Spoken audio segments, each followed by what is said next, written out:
Eu não saí da igreja por revolta. Eu saí por perceber muitas coisas que não faziam mais sentido pra mim. Olá pessoal, tudo bem? Meu nome é Wellington e hoje eu vou estar contando aqui um pouco da minha história, de como que eu acabei saindo de uma congregação cristã por anos, na qual inclusive é uma religião onde eu fui criado, pra me tornar adepto de um culto de matriz afro. E a primeira coisa que eu já te peço nesse vídeo é que tu esteja com a mente aberta, independente de qual seja a tua fé, a tua crença, se tu é católico, evangélico, espírita, umbandista, não importa.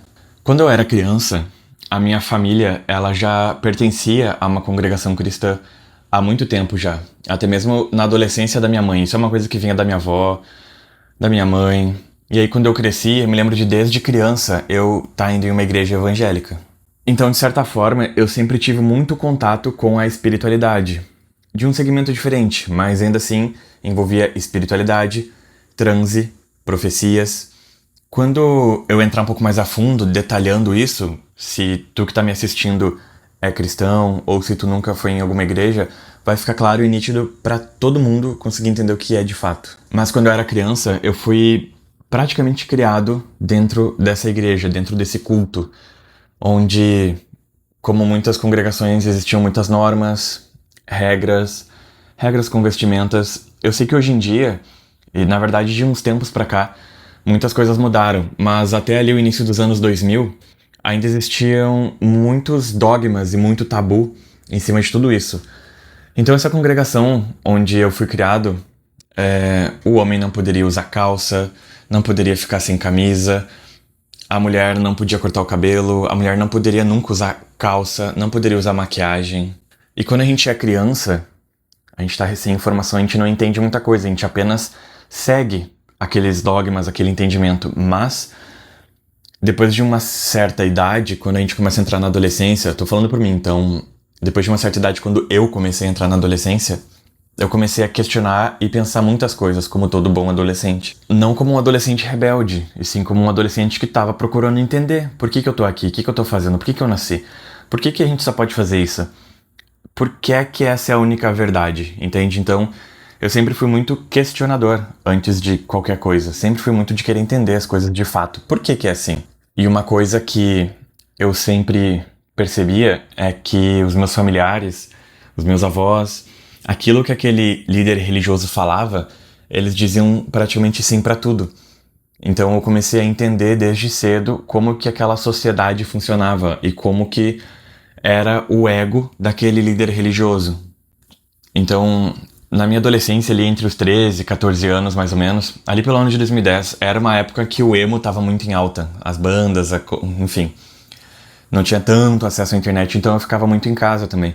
E a convite de alguns amigos ali do meu bairro, da minha rua, tinha uma igreja ali perto, onde eles tinham um foco em jovens, e eles tinham muitos projetos sociais para incentivar jovens a estarem ali. E o objetivo daquilo, na verdade, tinha alguns fundamentos muito bons. O objetivo era tirar alguns jovens da rua, não deixar eles irem para um outro caminho, né? Algumas coisas aqui que elas acabam sendo óbvias da gente entender.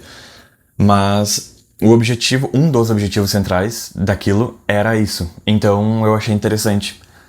E não, ali não tinha tantos dogmas, por exemplo, não tinha questão do cabelo. A mulher usar uma calça não iria definir ela como uma mulher ruim. O homem usar uma bermuda não iria definir ele como um mau homem. Coisas desse tipo. Ainda assim, havia suas próprias normas e dogmas.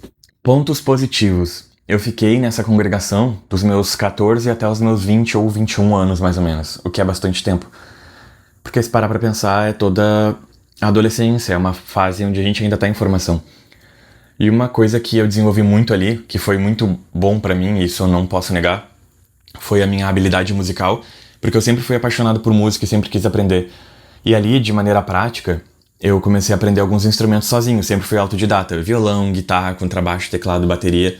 Hoje eu toco 9 instrumentos, por enquanto, e eu aprendi todos eles sozinho. Outro ponto positivo é que desde cedo eles me estimularam a ser um líder. Desde cedo eles me estimularam falaram que eu tinha um perfil de liderança, e com 14 para 15 anos eu acabei virando líder de um determinado grupo de jovens, onde apesar de eu ter a mesma idade que todo mundo, eu incentivava, puxava a galera, fazia dinâmicas, fazia reuniões, eu dava ali semanalmente os ensinamentos daquilo que eu lia e estudava, porque eu sempre fui muito aplicado em estudar. Então eu tô resumindo bastante, né, toda essa vida, porque querendo ou não foi um nascimento e até aproximadamente os 21 anos, ok. O que começou a mudar ali? A parte, assim, que a chave começou a virar dentro de mim. Eu sempre gostei muito de estudar e de ler, e eu acho que tu não ler, não estudar é muito perigoso, porque faz tu acreditar em tudo que te falam. É o que eu falei que acabava acontecendo com alguns familiares meus que falavam sim pra tudo aquilo que o líder religioso falava naquele momento, no caso, o pastor. E aí eu me recordo de muitas vezes eu estar em casa e eu ir lá na casa do pastor, tomar um café com ele, levar a minha Bíblia e questionar por que isso, por que aquilo. No ano de 2014 para 2015, mais ou menos, eu li toda a Bíblia. Eu ficava à tarde, quando eu tava livre, e à noite, muitas vezes quando eu tava sem sono, eu ficava na minha cozinha, me lembro com a Bíblia aberta e ficava lendo Gênesis, Êxodo, Levítico, Números, Deuteronômio, os 5 primeiros livros da Bíblia, e depois eu ia lendo todos, o Antigo Testamento e o Novo Testamento.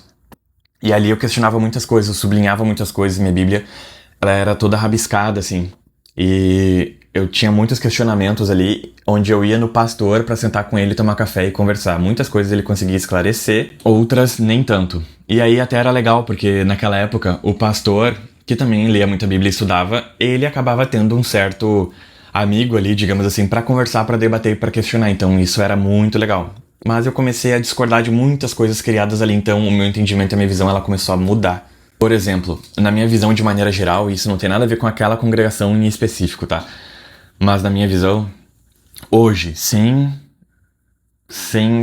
tá falando mal de nenhuma religião, de nenhuma fé, de nenhuma crença. Se tu acredita em Deus, se tu acredita em Jesus, isso é ótimo. Mas essa é a minha visão. O que me motivou a chegar ao raciocínio que eu tenho hoje foi entender que a igreja, de maneira em geral, seja católica, evangélica, não importa qual seja, é como se fosse, sem ofender a fé de ninguém, é como se eles te vendessem a doença, falando que tu já nasce doente, tu já é pecador e tu já nasce do pecado.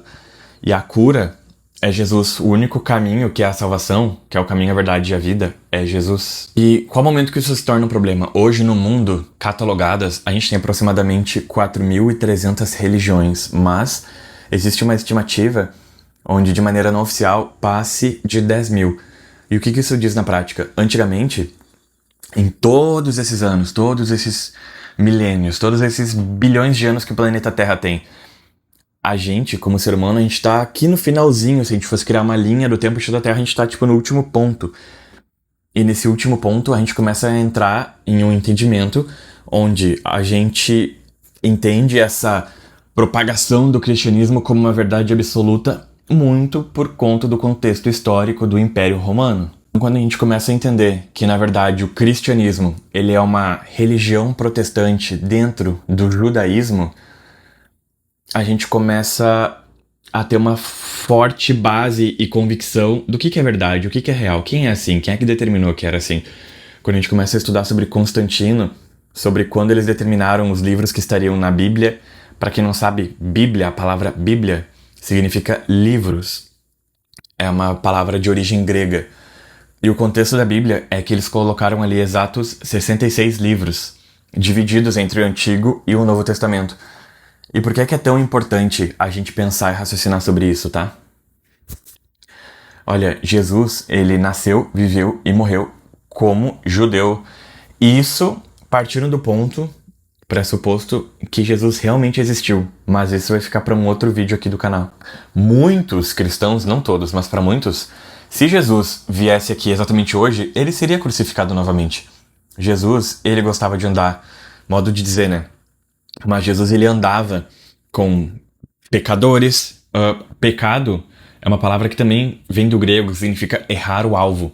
Então, pessoas que erram, ou seja, todo mundo, eu e tu. É basicamente isso. Gostava de andar com pessoas que erravam, com prostitutas, com ladrões, coisas desse tipo. Mas ele não andava incentivando a isso.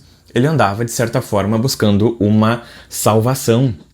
E era isso que incomodava tanto o povo. E ele chegou para quebrar a lei, chegou para mudar muitas coisas, muitos dogmas dos religiosos. Mas hoje eu vejo exatamente isso acontecendo nas congregações, nas igrejas. Se tu ficou até o final, aguarda, porque eu vou lançar a parte 2 desse vídeo.